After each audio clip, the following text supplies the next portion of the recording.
बिस्मिल्लाहिर्रहमानिर्रहीम अस्सलामु अलैकुम वरहमतुल्लाहि वबरकातुहू। मेरे पाकिस्तानियों, सबसे पहले ही आपको एक ऐसी चीज दिखाता हूं जिससे आपको बहुत सारी चीजें समझ आ जाएंगी। मैं अक्सर कहता हूं कि ये देखें कि क्या कहा जा रहा है। आप जरा गौर करें कि डॉन लीग से मशहूर होने वाले सिरिल अल्मेडा, जिनके साथ डॉन लीग्स 1 भी जुड़ी हुई है और डॉन लीग्स 2 भी जुड़ी हुई, किसी जमाने में जिनको शरीफ फैमिली के बड़ा करीब समझा जाता था। मैं उन्हीं की एक पोस्ट से आगाज करूंगा। वो क्या लिखते हैं? वो लिखते हैं कि word is the order will be implemented. जो चैटर चल रहा है या जो बात बताई जा रही है वो ये है कि जो सुप्रीम कोर्ट का ऑर्डर इमरान खान को लेके किया गया है उस पर अमल दरामद किया जाएगा। मैं आपको हमेशा दोनों साइड्स की हमदर्दियां रखने वाले लोगों की बातें बताता हूं ताकि हम बेहतर अंडरस्टैंड कर सकें कि क्या फिजा बनाई जा रही है। एक और चीज इसके साथ मैं आपको दिखाऊंगा, क्योंकि दो चीजें हमने कनेक्ट करनी है। नाज़रीन, हामिद मीर, जिनके बारे में मैं अक्सर कहता हूं, मैंने कल भी शायद कहा था कि मैं इनको एक जाला साफी, कट्टर जाला जो है, अब वो एक कहानी लेकर आए हैं आसिफ जरदारी के हवाले से। चंद सेकंड का क्लिप है, मैं आपके गोश गुजार करना चाहता हूं। मैंने पहले आपको सिरिल अल्मेडा की बात बताई, अब हामिद मीर बैठ के जियो पे ये बात कर रहा है। लेकिन इसी प्रोग्राम में हामिद मीर ने एक और बात भी की है। वो क्लिप अभी मुझसे मिसप्लेस हो गया है, इसी प्रोग्राम का हिस्सा है वो, जिसमें हामिद मीर ने कहा है कि सदर आसिफ जरदारी सदारत की कुर्सी छोड़ने के लिए भी तैयार हैं ज़हनी तौर, यानी आसिफ जरदारी मुस्ताफी होने के लिए तैयार हैं। अब मुल्क में बाकी सब जो चल रहा है वो तो चलने समझ आता है कि कुछ हो रहा है, ये आसिफ जरदारी ने अपनी इलादा डोक चलाई हुई है। और अब हामिद मीर के जरिए मैं तो यही कहूंगा कि क्योंकि मैं हामिद मीर को एक जाला साफी समझता हूं कि हामिद मीर के जरिए एक धमकी पहुंचाई गई है कि जी मैं इस्तीफा दे दूंगा। अब इस्तीफे की धमकी किसको पहुंचाई गई है? क्योंकि देखें, इस वक्त मुल्क में सिर्फ दो ऐसी शख्सियात है जिनको ताहयात इस्तिस्ना हासिल है। एक फील्ड मार्शल को ताहयात इस्तिस्ना हासिल है और एक सदर को इस्तिस्ना हासिल है, यानी सदर को ताहयात इस्तिस्ना हासिल, यानी सदर मुमलिकत अगर इस्तीफा भी दे देता है तो फिर भी उसको इस्तिस्ना हासिल है। अभी की जो स्कीम है आइन की, ये कोई कानून नहीं है, ये आइन में लिख दिया गया है, ताहयात इस्तिस्ना दे दिया गया है।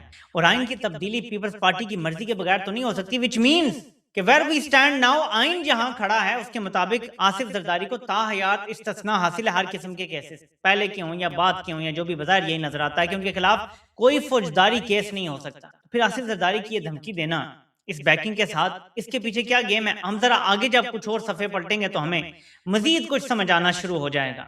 हम आते हैं नेक्स्ट चीज की तरफ, क्योंकि ये भी हमने देखना है। ये नाजरीन, बल्कि इसको बड़ा करके आपको दिखाता हूँ, ये जी FIR दर्ज हुई है मुल्तान में सुथरा पंजाब, जो मरियम नवाज का सो कॉल्ड प्रोग्राम है, जिसके मुबैना तौर पे वजीर बल्दियात या चेयरमैन बल्दियात नवाज शरीफ हैं, उसके अंदर करप्शन पर 3 लोगों को गिरफ्तार कर लिया गया है। सुथरा पंजाब प्रोग्राम में 3 लोगों की गिरफ्तारियां हो गई हैं। ये बात आप अच्छी तरह जानते हैं कि शरीफों को तो करप्शन से कोई मसला नहीं है, तो गिरफ्तारियां कौन कर रहा है या करवा रहा है, और वो भी पंजाब में, और वो भी करप्शन पे।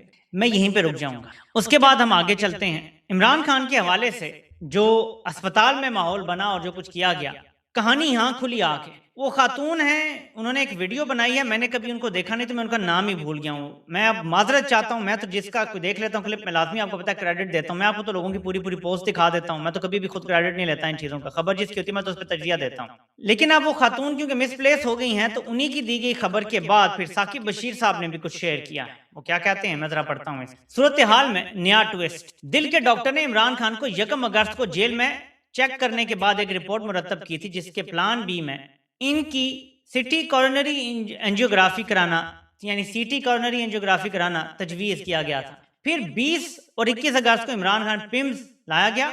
अब इस टेस्ट का क्या हुआ इस बारे में कुछ मालूम नहीं, अलबत्ता अब आज 22 अगस्त की वज़ीर-ए-आज़म ऑफिस की जारी प्रेस रिलीज पढ़ लें, जिसमें पिम्स में सिटी कॉर्नरी एंजियोग्राफी की सहूलत फाल न होने का वज़ीर-ए-आज़म ने नोटिस लिया है। इंक्वायरी कमेटी भी कायम कर दी। इसका मतलब लिया जाए कि पिम्स में तमाम सहूलियात मौजूद नहीं है, जिसका दावा हुकूमत करती आई है, और ये बहुत बड़ी चार्जशीट। इस पर अब मीडिया पे भी प्रोग्राम हो रहे हैं, या आपने इसको मामूली नहीं लेना इस बात को। एक तरफ हामिद मीर कहता है जी जाएंगे जाएंगे, सिरिल अल्मेडा भी कहता है कि जाएंगे जाएंगे अस्पताल, और फिर मीडिया जो खबरें चला रहा है, वो भी मैं आपको एक और खबर सुनवाता हूँ। मीडिया, ये मीडिया पे आप लगा हुआ, मीडिया खबरें चला रहे हैं कि जी जो सिटी एंजियोग्राफी मशीन थी वो खराब निकली, काम ही नहीं कर रही थी। फिर शहबाज ने नोटिस लिया।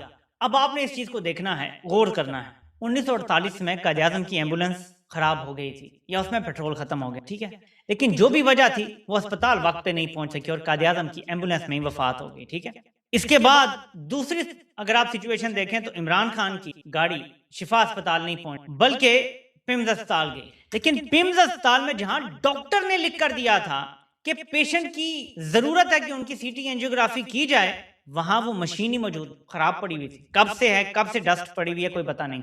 यानी इमरान खान की जिंदगी के साथ वही खिलवाड़ किया गया जैसे माजी में ये करते चले आए हैं। इमेजिन एक डॉक्टर कहता है कि ये एक इमरजेंसी केस है, आपको फौरन इनकी सीटी एंजियोग्राफी करनी है। वो करवाने के लिए शिफा अस्पताल लेने के बजाय पिम्स ले गए जहां मशीन ही खराब है। हो सकता है कि इनको पता ना हो, ले जाने से पहले अरेंजमेंट ना किए गए हों, विच मींस के लास्ट मिनट जब इमरान खान ने डील से इनकार किया तो इमरान खान की जिंदगी से खेला गया। ऐसी जगह ले गए जहां पे फिर सिर्फ ब्लड प्रेशर चेक किया गया, जो घर में मैं किसी की नंबर देख के बता सकता हूँ कितना ब्लड प्रेशर है। ब्लड प्रेशर क्या कौन सी बड़ी चीज है। तो ब्लड प्रेशर चेक किया गया और सिर्फ आंख का इंजेक्शन लगाया गया बस, जबकि ये इश्यूज उस डॉक्टर ने देखा ही नहीं था। उसने तो और बहुत सारे इश्यूज बताए थे। तो ये इमरान खान की जिंदगी के साथ बाकायदा खिलवाड़ किया गया, खेला गया। लेकिन ये चीज अब मीडिया पे चल रही है। मोहसिन नकवी खामोश है, लेकिन एक और शख्सियत भी खामोश, और वो है अलीमा खान साहब। क्या आपने गौर किया कि पिछले 2 दिन में वो मंजर से गायब हैं? एक इल्जाम लगता था कि जब बात बनने लगती है अलीमा खान को सख्त बयान दे के बात खराब कर देते। उन्होंने इसका तोड़ ये निकाला कि वो साइड पे हो गई। बज़ाहिर यही नजर आता है कि आपने देखा होगा नौरीन न्याजी बैठी हुई हैं, डॉक्टर उस्मा खान बैठी हुई है, लेकिन अलीमा खान मौजूद नहीं थी। प्रेस कॉन्फ्रेंस में भी कम अज कम मैंने नहीं देखा। अगर आपने देखा तो प्लीज मेरी तस्दीक कर दें आप, लेकिन मैंने नहीं देखा उन्हें। अब जहां ये सारी सूरत हाल है वहां क्योंकि किसी को क्यों जरूरत पड़ेगी कि वो इमरान खान के साथ मामला ठीक, क्यों जरूरत पड़ेगी? कोई एक वजह हो सकती है ना। इमरान खान के साथ मीर जाफर के होते हुए मामला मुझे तो कभी भी दुरुस्त होते नजर नहीं, लेकिन फौज को बतौर इदारा क्या मुसीबत पड़ी हुई है वो मैं आपको ये दिखाता हूँ। ये आप जरा गौर करें, इस ये पूरा देखते हैं। ISPR इंस्टाग्राम पे पोस्ट करता है मीर जाफर की कोई वीडियो, और वो कमेंट बंद करना भूल जाते हैं। नीचे कमेंट्स आ रहे हैं, फिराउन, यजीद, फिराउन, अल्लाह से डरो, उसकी लाठी में बहुत ताकत है, where is the countries to representative government, और नीचे लिखा हुआ है ज़ैनी मरीज। ये मैंने आपको सिर्फ 5 कमेंट्स बताए। ये जहां जाते हैं इतने जलील होते हैं कि आप तस्वुर नहीं कर सकते। ताकत की सबसे बड़ी ख्वाहिश पता क्या होती है? सराहा जाना, लोग मुझे पसंद करें। बड़े बड़े जो बादशाह गुजरे हैं माजी में, उनकी सबसे बड़ी ख्वाहिश माल दौलत हीरे जवाहरात तो होते ही थे कि जब मैं बाहर निकलूं रियाया पे हाथ हिलाऊं तो लोग मेरे ऊपर फूल निछावर करें। हर बादशाह की, हर ताकतवर की अल्टीमेट ख्वाहिश यही होती है। इमरान खान से लड़ाई करके फौज ने अपने आप को रांदा दरगाह कर दिया है, अवाम के सामने अपने आप को बिल्कुल मिट्टी में मिला दिया है।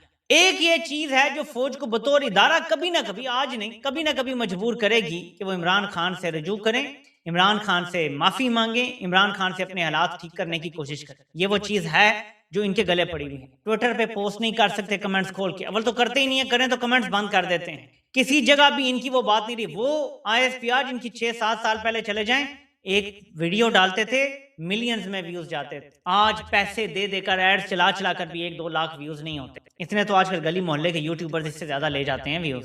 तो ये चीज इनके गले पड़ी हुई है, इसीलिए बार बार ये खबरें चलवा रहे हैं। एक तरफ ट्रंप, आखिर जी वो ना अमेरिका की तरफ से दबाव आ गया था कि जी क्योंकि मिड टर्म्स आने वाले हैं, तो ट्रंप जो है ना वो पाकिस्तानियों को यकीन दिला रहा है कि मैं दबाव डाल रहा हूं तो इमरान खान का इलाज शाज हो जाएगा, कह देता नहीं खत्म हो जाएगी, ताकि उसे मिड टर्म में पाकिस्तानियों का वोट मिल सके। एक तरफ ये कहानी चली हुई है, और आप इधर देख लें कि कंपनी को जब गालियों की शिद्दत में इजाफा होता है तो वो भी माहौल बनाना शुरू कर देते हैं कि जी इमरान खान के साथ ना मुलाकातें हो रही हैं, बस मामला सेट, वो केक शेक भिजवा दिया है, वो बस बातचीत, बस जी अहम शख्सियत की मुलाकात हो गई और बस, ताकि लोग इधर ठंडे उधर उधर। ट्रंप भी लोगों को ठंडा करता है इसी तरह, क्योंकि उसे एक एक वोट चाहिए। वो मिड टर्म में बहुत इबरतनाक शिकस्त खाएगा इस दफा, जो उसने हशर किया है अमेरिका का और अमेरिका की इकोनॉमी का और आम आवाम का। इबरतनाक शिकस्त होगी ट्रंप को, मैं आपको बता रहा हूँ, जो उसने ईरान की जंग किया और जो चार्ली कर्क का वाकया हुआ, और जो उसके बाद अब कैंडी सोवन जो उनकी जड़ों में बैठ गई है, ये जो मेगा के अंदर सपोर्टर हैं और TPUSA जो सबसे बड़ा सपोर्टर है ट्रंप का, और उनके जो जड़ों में बैठ गई है ये, वो अपने लगा हुआ है। कहीं ना कहीं जो है वो उसके लोग जो हैं, इसके करीबी जैक बर्गमैन को मैं देख रहा था पोस्ट कर रहा है कि बहुत अच्छा हुआ है, इमरान खान को पता नहीं अस्पताल लेके जा रहे हैं या लेके जाना चाहिए, व्हाटएवर। ये सिर्फ कोशिश कर रहे हैं कि किसी तरीके से वोट पड़ जाए दोबारा रिपब्लिकन को। नहीं पड़ने वाला, मैं आपको बता, अब पाकिस्तानी वो धोखा नहीं खाएंगे, ये सारा वोट अब दूसरी तरफ जाएगा। लेकिन जहां ये बात है वहां फौज को भी इसी चीज की जरूरत है। ताकत की ये सबसे बुनियादी डिमांड होती है कि मुझे लोगों का प्यार मिले। जब लोगों का प्यार नहीं मिलता तो ताकत भी आपको सुकून नहीं देती, आपका एब्सोल्यूट कंट्रोल भी सुकून नहीं देता, वो खुशी नहीं मिलती। आप ताकत में होने के बावजूद ज़हनी मरीज बन जाते हैं अगर आप पहले से ना भी। तो इमेजिन करें उस शख्स को कैसे नींद आती होगी। मैं जब शुरू में मैंने काम ये शुरू किया, वो फौजियों की तो आदत ही नहीं होती ना इनकार सुनने की, इनको तो ट्रेनिंग ही दी जाती है, yes sir, yes sir, yes sir. इनकी तो ट्रेनिंग ही नहीं होती। हम लोग तो फिर भी आम लाइफ में हम सिविलियन से इनकार भी सुनते हैं, हम बर्दाश्त भी करते हैं, हम कई दफ़ा बेइज्जती भी बर्दाश्त कर लेते हैं। इनको नहीं आदत होती कि सिविलियंस की बेइज्जती बर्दाश्त करें। सिविलियन फौज के अंदर तो एक सिस्टम होता है ना कि सीनियर की आपने इज्जत करनी है, यस सर बोलना है, वो सिविलियंस की नहीं बर्दाश्त करते। सोचें कि मेरे जैसा बंदा, जब मैंने ये काम शुरू में स्टार्ट किया और मुझे नजर आता था जब पटवारी हजरात गालियां देते थे, माँ बहन की गालियां, बर्दाश्त नहीं होता था, स्ट्रेस हो जाता था, सोचता था यार मैं किस काम में पड़ गया हूँ। ये मेरी हालांकि बड़ी थिक स्किन है, अब मुझे कोई फर्क नहीं पड़ता, जो मर्जी को बोलता रहे, लेकिन इन लोगों को फर्क पड़ता है क्योंकि इनकी ट्रेनिंग नहीं होती। सिविलियंस की बड़ी थिक स्किन होती है, इनकी नहीं होती। जो इनके साथ हो रहा है, कहने वाले तो ये कहते हैं कि इमरान खान का इतना खौफ था जब ये बाहर ले आए इमरान खान को कि इंतजार किया गया कि इमरान खान जो है वो तब हम उन्हें जेल में वापस लेकर जाएं जब आधा पाकिस्तान या पूरा पाकिस्तान सो चुका हो, सोशल मीडिया ठंडा पड़ चुका हो, सबको यकीन आ चुका हो कि इमरान खान जो है वो अस्पताल में है, तो तब जाके उनको वापस ट्रांसफर करते हैं अडयाला, या जो डरे हुए हैं, इतना घबराए हुए हैं अवामी रद्द-ए-अमल से। सो ये एक चीज है जिससे इन्हें बहुत फर्क पड़ता है। और मैं इसीलिए बार बार कहता हूं कि आप गौर करें कि डेवलपमेंट्स क्या हो रही हैं। लेकिन एक डेवलपमेंट है जिसका मैंने आपसे अभी तक जिक्र नहीं किया, और वो है ये कॉज लिस्ट। इसको आपने बड़े गौर से देखना। जो इस हफ्ते के बेंच अनाउंस हुए हैं उसमें जस्टिस शाहिद वहीद लाहौर में बैठे हुए हैं 24 और 25 तारीख, और बाकी जो आप दिन देख लें। तो इसका मतलब है कि इस हफ्ते ये बेंच मौजूद ही नहीं है जिसने इमरान खान की पटिशन सुनी थी, यानी नजर सानी तो उन्होंने ही करनी है, अनलेस या अफरीदी को नया बेंच बना दें और नई पटिशन लगा दें, तो एक अलग बात है। लेकिन और पाकिस्तान में कुछ भी हो सकता है, लेकिन जिस बेंच ने ओरिजिनल केस सुना था वो अवेलेबल ही नहीं है, विच मीन्स कि इस हफ्ते अगर तो कॉज लिस्ट चेंज नहीं हो जाती, जस्टिस शाहिद वहीद जो सरबराह थे बेंच के वो अवेलेबल ही नहीं है इस्लामाबाद में। लोग इसको दो तरह से ले रहे हैं। एक ये कि ये सब मिली भगत है, एक ये है कि निजाम ने वैसे ही अपने लिए टाइम गेन करके कुछ हासिल करना है, और वो हासिल जो है वो शरीफों जरदारियों को लुटा के और लेतर लगा के करना है। तो आने वाले दिन बड़े इंटरेस्टिंग होने वाले हैं, और मैं फिर दोहराऊंगा इस वीडियो में कि आपने फजल रहमान पे नजर रखनी है, उसकी आनियों जानियों पे नजर रखनी है। वो कभी भी अपना पाव गोश्त नहीं छोड़ता, उसे जहां भी थोड़ा सा मौका मिलेगा ना पाव गोश्त का, वो पाउंस करेगा। तो फजल रहमान पे नजर रखें, वो कैसे अपोजिशन की जमातों को इकट्ठा करने के नाम पे, अपना हलवा इकट्ठा करने के नाम पे, और उसके बयानात कैसे आते हैं। तो मैं अब कहना शुरू कर दूं जी, फजल रहमान साहब, चलें जी ऐसे कह देता हूँ, फजल रहमान साहब पे नजर रखें जी, उनके कैसे बयानात आते हैं। हजरत मज़िल्ला फजल रहमान साहब, आपको पता ही है मेरी उनके बारे में क्या राय है, वो बदलेगी तो नहीं, बहरहाल तो फजल रहमान साहब पे नजर रखें, ठीक है जी। किसी को हो सकता है बुरा लगे कि उनके जो है वो वाकई उस्ताद रहे हैं, तो फजल रहमान साहब पे नजर रखें, क्योंकि ये वो साहब हैं जिनके बारे में मेरी पक्की राय है कि ये कभी इशारे के बगैर गीली जमीन पर पाँव नहीं रखते और कभी भी ताकत के मुखालिफ नहीं जाते। अब एक तरफ तो ये सूरत हाल मैंने आपके सामने रख दी है, अब हमने सारे डॉट्स को एक एक करके कनेक्ट करना है। हुकूमत या हुकूमती साइड क्या लें, वो अदालत चली गई कि जी हमारी जो दरख्वास्त है वो जल्दी सुनी जाए, उन्होंने उसकी एक मुतफरिक दरख्वास्त दायर कर दी। आप मुझे बताएं कि अगर इस केस ने रफा दफाई होना है तो हुकूमत को सुप्रीम कोर्ट से रुजू करने की क्या जरूरत है। अगर जर्नैलों ने ये काम इनसे करवा दिया है और हो गया, सारा कुछ तय हो गया है, तो ये ठंडे होकर बैठ जाए ना, दोबारा बेंच ही नहीं बनेगा। कितने ऐसे केसेस हैं पिछले 4 सालों में जिसमें साल 1.5 साल बेंच ही नहीं बना। क्या फर्क पड़ गया भाई, पाकिस्तान में किसी ने क्या उखाड़ लिया कि हुकूमत खुद भागी भागी जाती है कि जी हमारी दरख्वास्त जल्दी सुन। यहाँ से पता चलता है कि मामलात वो नहीं है जो शरीफों को बताए जा रहे हैं, मामलात वो भी नहीं है कि आपको कोई कह रहा हो जी उधर से मामलात तय हो गए हैं, केक आ रहे हैं और सब कुछ अच्छा हो गया है और मुलाकातें हो गई हैं बड़े साहब से, ऐसा भी कुछ नहीं है। लेकिन वो भी नहीं है मामलात जो शरीफों को बताए जा रहे हैं। यहाँ तीसरे किस्म के मामलात चल रहे हैं। यहाँ किस तरीके से बाजी पलटेगी उसके लिए मैं आपको सिर्फ एक हिंट दूंगा। असद उमर जो सियासत छोड़ गए थे, जिन पर बात करने पर पाबंदी थी, जो इमरान खान का नाम तक नहीं ले सकते थे 9 मई के बाद, वो आते हैं मीडिया पे, लेम स्ट्रीम मीडिया पे आते हैं, लेगेसी मीडिया पे बैठ के पता है क्या कहानी सुनाते हैं। कहते हैं कि बाजवा साहब ना इमरान खान से मीटिंग करके बाहर निकले और मुझे कहते हैं कि ये प्राइम मिनिस्टर साहब हमें बार बार कहते हैं कि मुझे 22 साल सियासत का तजर्बा है, मैं नीचे से सियासत करके आया हूँ बड़ी स्ट्रगल करके, तो आप वज़ीर-ए-आज़म को बताएं कि हमारा 75 साल का सियासत का तजर्बा है, हमारा ज्यादा तजर्बा है। ये बाजवा साहब कह रहे हैं असद उमर। तो असद उमर आगे से कहते हैं कि फौज से ज्यादा बेहतर पावर पॉलिटिक्स कोई नहीं जानता, और ये बात मीडिया पे की जा रही है, ये बात लाइव चल रही है और कोई रोक भी नहीं। वो असद उमर जो 9 मई के बाद जो नाम नहीं लेते थे, वो इमरान खान का नाम लेके और बाजवा का नाम लेके और कह रहे हैं फौज पावर पॉलिटिक्स सबसे बेहतर जानते हो। इस हिंट को ज्यादा बड़ा करके समझें कि असद उमर ये बात मीडिया पे कर रहे हैं, ये चल रही है, तो बात नून लीग के लिए वो नहीं है जो नून लीग को तसल्ली दी गई है। तो मैं भी दोबारा ये बात दोहराऊंगा कि पाकिस्तान के लिए आइडियल केस सिनारियो ये है कि इमरान खान तो डील नहीं करने वाले, ये तो सबको पता। शरीफों दरदानियों को मेरा फिर मशवरा है कि अडियाला का रास्ता खुला है, जाके बैत कर लो, कोई इस्तीफे शिफे की धमकी ना दो, ये नहीं चलने वाली। जर्नैल अपनी करेंगे, वो अपना सदारती निजाम लाएंगे, अपना ही कंट्रोल करेंगे। पिंडी को उन्होंने वैसे ही अपने कंट्रोल में लिए, 3 कंपनियां वहां पे इंस्टॉल कर रहे हैं। आखिर जी हमें पंजाब हुकूमत ने कहा है कि पिंडी में फौज ले आओ, ठीक है जी, वो फौज तैनात होगी अब रावलपिंडी में, उन्होंने अपनी करनी है। आपने अगर अपने आप को बचाना है ना तो अडियाला चले जाओ, सदर जरदारी, नवाज शरीफ दोनों चले जाएं और जाके बात कर लें इमरान खान की। और मैं अब आपको फाइनल बात बताता हूं कि ये जो सब हुआ है ना, इसमें बेहतरी कहां से निकल के आई है, उसके लिए मैं आपको कुछ पॉइंटर्स बताता हूं। डॉक्टर वकास नवाज ने ये लिखा, मैं यही बात करने लगा था, अभी मैं आने ही लगा था लाइव तो मुझे ये इनकी पोस्ट नजर आ गई। मैंने कहा इन्होंने लिखा, मैं इनका नाम लेके आपको बताऊंगा क्योंकि आपको पता मैं हमेशा क्रेडिट देता हूं। मैंने ये बात करनी थी, आप मैं थंबनेल बना चुका था। मायूसी की कोई वजह नहीं, गौर से सुनिएगा, यहीं पे मैं वीडियो खत्म करूंगा, बहुत इंपॉर्टेंट है। कल के वाकयात से मायूस होने की जरूरत नहीं, वजूहात ये हैं। नंबर 1, सबसे अहम खबर ये थी कि इमरान खान जिंदा सलामत थे और जिस्मानी तौर पर ठीक नजर आए। मेरे लिए सबसे बढ़कर यही अहम है, बाकी सियासत जाए भाड़ में। देखिए मैं अपनी जात के हद तक आपको कह सकता हूँ कि सबसे बड़ा खदशा ये था कि अल्लाह जाने इमरान खान के साथ क्या कुछ हो चुका है ऑलरेडी। जब बहन ने देख लिया और बहन ने कहा कि वो मुझसे मिले खड़े होकर, तो मुझे तस्वीर हुई कि इमरान खान चलते फिरते खड़े होने की पोजीशन में, सेहतमंद है। उन्होंने खुद कहा कि बीपी भी उनका 120/80 था और सारा कुछ ठीक है, वो भी क्योंकि डॉक्टर है तो वो देख रही थी ना, उनका वहां पे होते हुए बीपी चेक होना ज़ाहिर उन्हें बेहतर समझ आ रही थी। ये बहुत बड़ी तसल्ली है कौम के लिए। लेकिन आगे सुने, नंबर 2, हुकूमत ने इन्हें पिम्स ले जाकर और डॉक्टर फैजल सुल्तान को मेडिकल बोर्ड का हिस्सा न बनने देकर अदालती हुक्म की खुली खिलाफ वर्जी की। ये तो इन्हें अदालत की कार्रवाई के लिए एक मजबूत बुनियाद फराहम करती है, ख्वाह फिलहाल ये बुनियाद नजरी सतह पर ही क्यों ना हो। नंबर 3, गरीदा फारूकी जैसे मुतअद्दिद एस्टेब्लिशमेंट नवाज साफियों का डील और ढील वाला बयानिया भी दम तोड़ गया। अगर उसी टाइम इमरान खान रह जाते अस्पताल तो इन्होंने तो चढ़ा दिया था नून लीगी साफियों ने कि जी डील हो गई है, ढील हो गई है, इमरान खान पांव पड़ गया है, दम तोड़ गया अपने आप, क्योंकि इमरान खान डट के खड़ा था, साबित भी वही हुआ।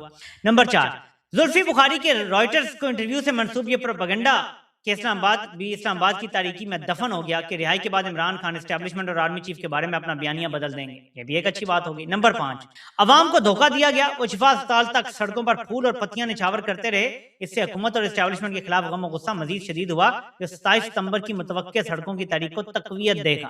नंबर 6, इस फरेब ने बैनुल अक़वामी मीडिया और आलमी फोरम्स को हुकूमत की बदनीयती के बारे में मजीद खबरदार कर दिया। जब इमरान खान को जेल से बाहर निकाल ही लिया गया था तो इन्हें किसी निजी अस्पताल क्यों ना ले जाया गया, फिर क्या छुपाया जा रहा था। और नंबर 7, ये सारा मामला पार्लियामान में अपोजिशन इत्तेहाद की जल्द तश्कील में भी मदद देगा, लिहाजा हौसला रखिए। इमरान खान को शिफा अस्पताल मुंतकिल भी कर दिया जाता तो वो ज्यादा देर वहां ना रहते, क्योंकि इनकी अहलिया बीमार और अडियाला जेल में कैद हैं, वो इन्हें तनहा छोड़ना कभी गवारा ना करते। 21 अगस्त की इस तारीख रात में भी मुझे उम्मीद की एक किरण दिखाई देती है, इसलिए हौसला रखिए। तो देखें हर चीज में एक बेहतरी होती है और इसमें सारी बेहतरियां निकल के आई हैं कि अवाम चार्ज हो गई हैं। पीटीआई के अंदर वो जो मफामत ग्रुप था वो भी बैकफुट पे चला गया है जी, अब मजामत ही हमारे पास रास्ता है। बजाय अब ये नजर आता है पब्लिक के सामने अब कोई दूसरा एक्सक्यूज भी नहीं बचा। तो 27 सितंबर के लिए माहौल खुद ही बन गया है, बल्कि यूट्यूब का अलगोरिदम, हम इमरान खान के बारे में मैं वीडियो में लिखता था ना, वो वीडियो चलती नहीं थी। अलगोरिदम ने भी ये सोच लिया था कि इमरान खान के बारे में बात होनी कम हो गई है तो वो चलाते ही नहीं था वीडियो। दोबारा यूट्यूब का अलगोरिदम भी बढ़ गया है इस हवाले से, ज्यादा बात हो रही है। तो ये चीज, ये टॉपिक, ये इशू उठना, दोबारा मेन स्ट्रीम पे आ जाना, इतना बड़ा मसला बन जाना, ये सब बेहतरी की तरफ जाएगा इंशाल्लाह। तो आपने उम्मीद नहीं छोड़नी। आपसे इंशाल्लाह फिर मुलाकात होती है। अल्लाह पाक आप सब